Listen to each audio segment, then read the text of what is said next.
A city more reflected than seen, first settled in the 5th century and spanning over 100 tiny islands, Venice was once the wealthiest republic in the world, and we hold its key.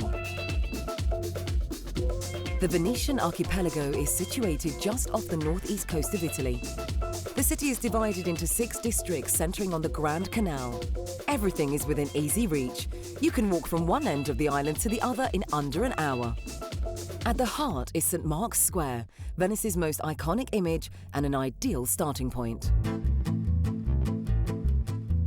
Napoleon declared it Europe's finest drawing room, although in his day he may not have had to contend with quite so many pigeons and tourists sipping overpriced cappuccinos.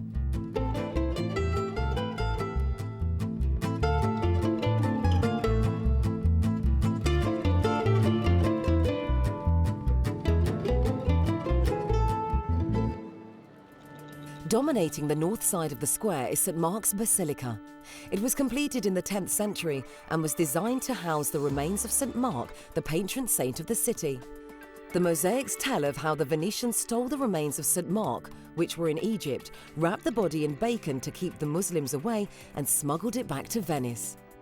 The lions are the symbol of St. Mark and can be found all over Venice. In Venice's heyday, St. Mark's was also the political hub of the city. The Doge's palace was home to the Venetian government and its head, the Doge, for 11 centuries. The government rooms boast some of the most important works of art of the time.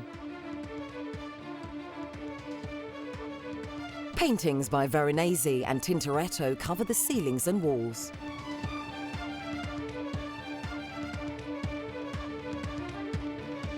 The famous Bridge of Sighs runs from the Doge's palace to the prison, so called because as prisoners were led to their cells, they would catch a last glimpse of their beloved city and sigh.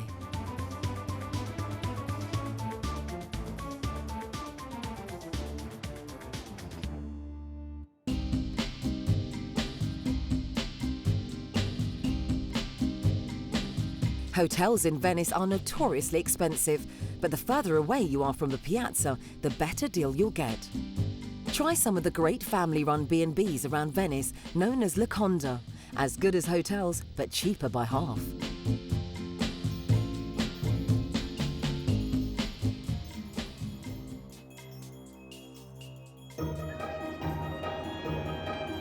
In case you hadn't noticed, there are no roads in Venice. But Venice is a real city and its public transport system mirrors that of any modern metropolis. Private water taxis are the stretch limos of the Grand Canal, but for those on a budget, public water buses or vaporetti are the best way to get around. Routes number 1 and 82 are the tourist favourites, as they take you on a leisurely trip down the Grand Canal, and are a great vantage point from which to admire the many impressive facades. Venice was built to be approached and admired from the water. It may be the ultimate cliché, but no trip to Venice is complete without a gondola ride. Gondolas have been used in Venice for over 400 years. Their narrow shape and single oar make them ideal for navigating the small canals. Rates are fixed, and expect to pay over $100 for the standard 50-minute tour. If you don't want to splash out, there is an alternative. Catch one of the traghetti that make the short hop across the Grand Canal for under $1.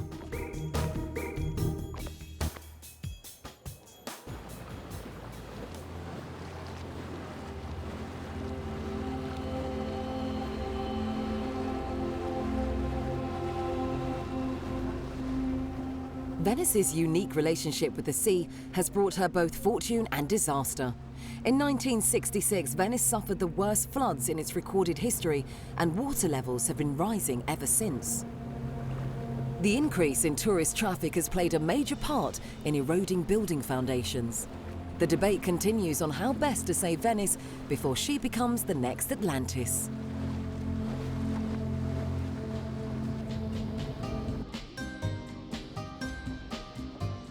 Venetians are serious about their food and their leisure.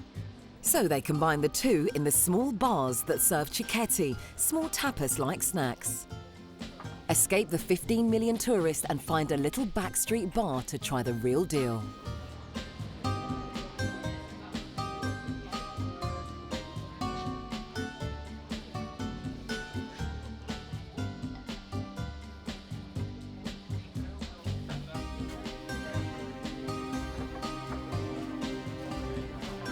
And this is the home of Casanova. Born in 1725, he became known as the world's greatest lover. Take a tour around his haunts, the 18th century red light district, including the Bridge of Brest, where prostitutes could show off their assets. Countless books and films have been produced about Casanova, including the original autobiography that made him famous, His History of My Life.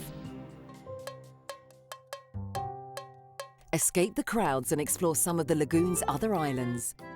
The Lido, with its stretch of beach, is just a 10-minute ride away. Turn of the last century, it became a popular holiday resort for the well-to-do.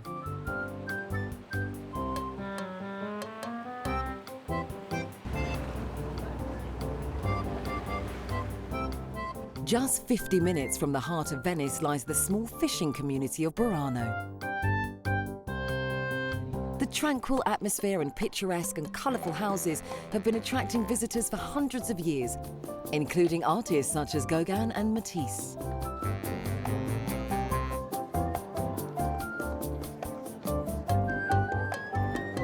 The island is also famous for its lace.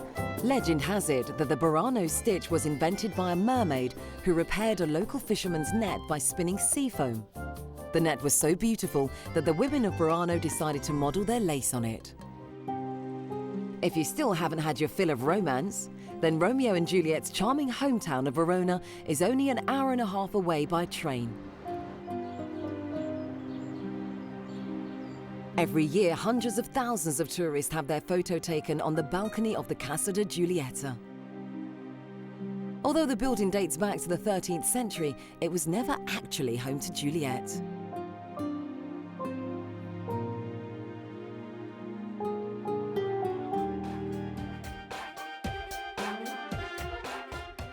A year-round destination, Venice offers a packed calendar for tourists. Like many Italian cities, Venice has some of the most important classical art in the world. But the city is not all about old masters. Every other summer, Venice holds a huge modern art exhibition called the Biennale. It is meant to be provocative and shocking and always creates a stir.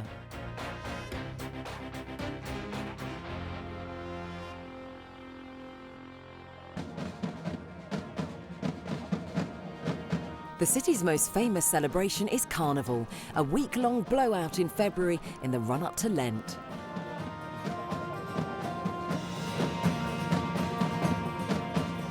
The Venice Carnival began back in 1094 as a celebration of the end of winter, and the Venetian nobility wore masks so they could misbehave wherever, whenever, and with whomever they chose. One of the most important festivals for Venetians is the Regatta Storica.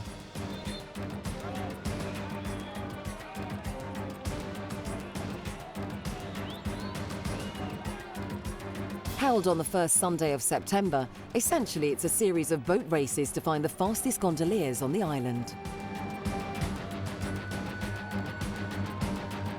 Rowing clubs and organisations travel the entire length of the Grand Canal, culminating with a salute of oars to signal the start of the races.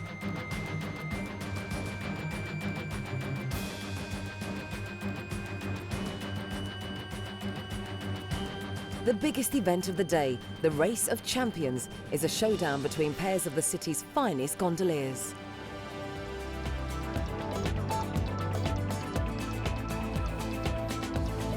Venice. It will live up to your expectations. It may not be the cheapest destination, but it's certainly one of the most beautiful.